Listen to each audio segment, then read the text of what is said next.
Going on a treasure hunt. Got my sunglasses. Got my sunglasses. I'm not scared. I'm not scared. Oh, look at those grassy dunes.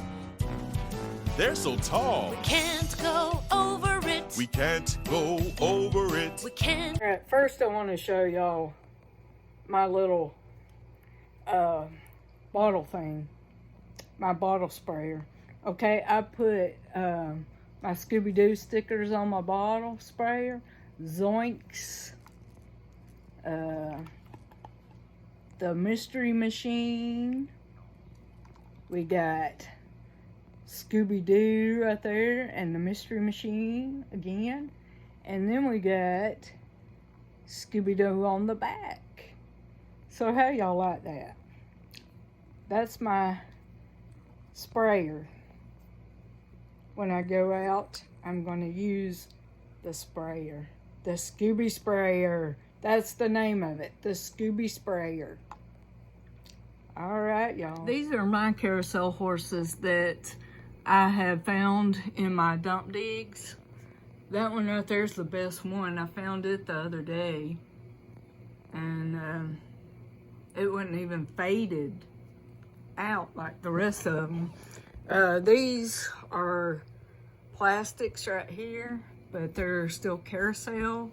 On the back of these were snapped on, but pretty cool. This right here, I don't know, it was some way, I guess.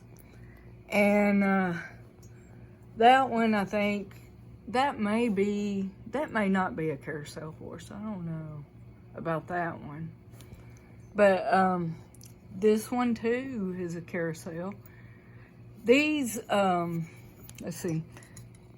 This one, I believe, and this one are porcelain. This is ceramic, and these four hard plastics. So I'm going to do a history, so stay tuned, y'all. The history of carousel horses. Back in the 1100s, Arabian and Turkish horsemen played a game on horseback.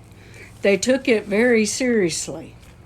So seriously that Italian and Spanish crusaders who watched described the contest as a little war, or Gallicio and Carousella, respectively. Part of the carousel's use was a way to practice your cavalry riding skills. The riders must knock off the hat of the man standing holding the stick. This ride could possibly be quite dangerous. It was probably considered a man's combat trainer more than an amusement ride. The Crusaders brought the game back to Europe, where it became, in time, an extravagant display of horsemanship and finery that the French called carousel, with 2 R's in it. The royalty of the 18th century wanted to have the finest carousel ride possible in their private gardens. A major event of the carousel was the ring spearing tournament, in which a man would ride his horse or chariot full tilt, lance in hand, towards a small ring hanging from a tree limb or pole by brightly colored ribbons. The object, of course, was to spear the ring. About 300 years ago, an unknown Frenchman got the idea to build a device to train young noblemen in the art of ring spearing. His device consisted of carved horses and chariots suspended by chains from arms radiating from a center pole. This was probably the beginning of the carousel as we have come to know it. By the late 1700s, there were numerous carousels built solely for the amusement scattered throughout Europe. They were small and light, their size and weight limited by what could readily be moved by man, mule, or horsepower.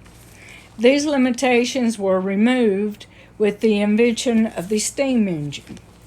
The Chinese ring game in the Trevely Gardens of Paris, France, in 1815.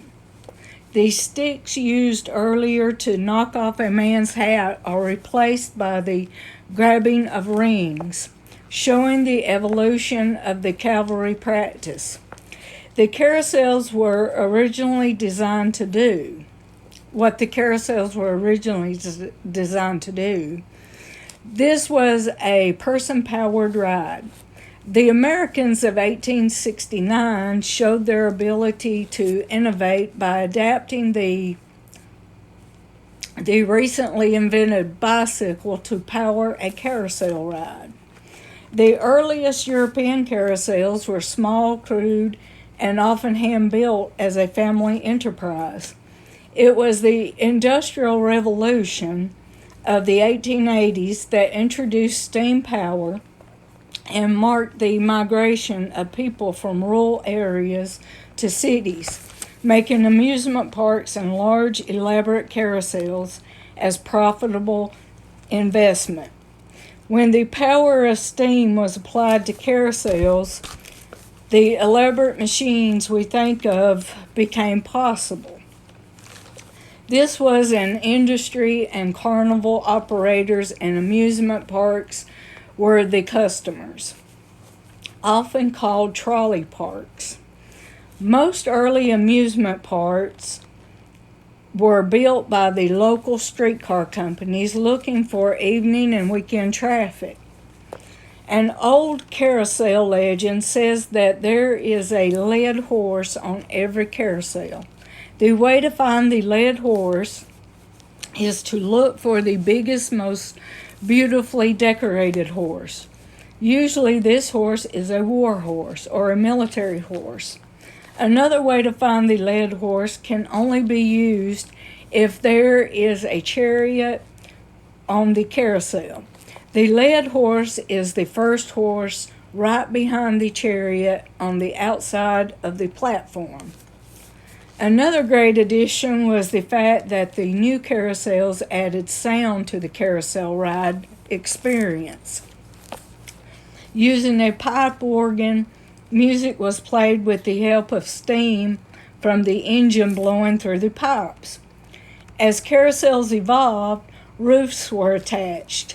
The horses moved up and down, and elaborately decorated seats were added for those people who didn't want to ride the wooden horses. Merry-go-rounds were also designed to travel. They were loaded on wagons or trains and journeyed from city to city. As with all popular things, however, is competition. In the late 1800s, manufacturers of carousels tried to outdo one another as they competed to see who could create the biggest, fanciest merry-go-round. We tend to identify carousels and animals by the name of the principal carver or owner. Indeed, for some companies, they did start with a staff of one. In most cases, through these companies grew to many carvers, painters, machinists, and even salesmen.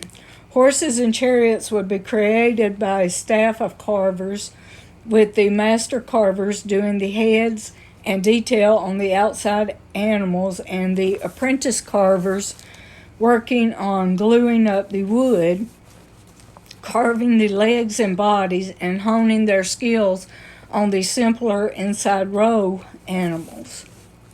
According to Flying Horses, the reasons that gave rise to this golden age of carousel carving mirrored the rise of America's own ascendance onto the world stage. There was a revolution underway in industry, entertainment, transportation, the electrification of cities, and most importantly, the waves of immigrants that included many talented carvers coming to America in search of a new life in what really proved to be the land of opportunity. And it still is. Right now, anyway. From England, then Germany, Eastern Europe, and finally Southern Europe, their artisans initially may have only spoken in their native languages, but they allowed their chisels and imaginations to speak for them through the universal language of art.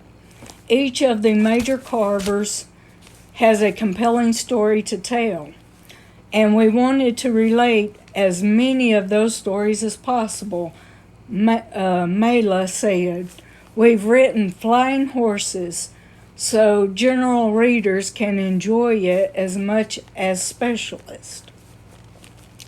None of the old carousels of Europe could match the product of this group of American craftsmen. I wish we were still making products like this in our own country and making it to last. Man. Ingenious men all, they set their own precedents. Their carousels were bigger and more elaborately housed. Their animals and chariots were more beautifully carved and in richer variety of style. There were war horses, parade horses, Indian ponies, and horses straight out of a child's dream. There were animals of the jungle, the plains, the farm, and the forest. There were even dogs, cats, teddy bears, and mythical beasts. Any creature remotely rideable could be found on our carousels. Gustav Dentzel, known as Hobby Horse Bill, was a cabinet maker when he came to America from Germany at the age of 20. He was the man who pioneered the modern carousel in America in the 1860s. He had, however, been bitten by the carousel bug as a boy, and while watching his father carve them in the old country, in 1867 he changed his cabinet maker sign to read Steam and Horsepower Carousel Builder. Dentzel's animals are carved more anatomically correct than the work of most other carvers. They have been described as graceful, confident, dignified, even regal, but there is an underlying gentleness about them. Dentzel's trappings were simple in the beginning, but grew more complex, especially after his son William took over the production in 1909. There is a beauty and lifelike quality of Dentzel's figures. Customers could choose from 3 or 4 poses of outside horses, plus trappings, and the color changes.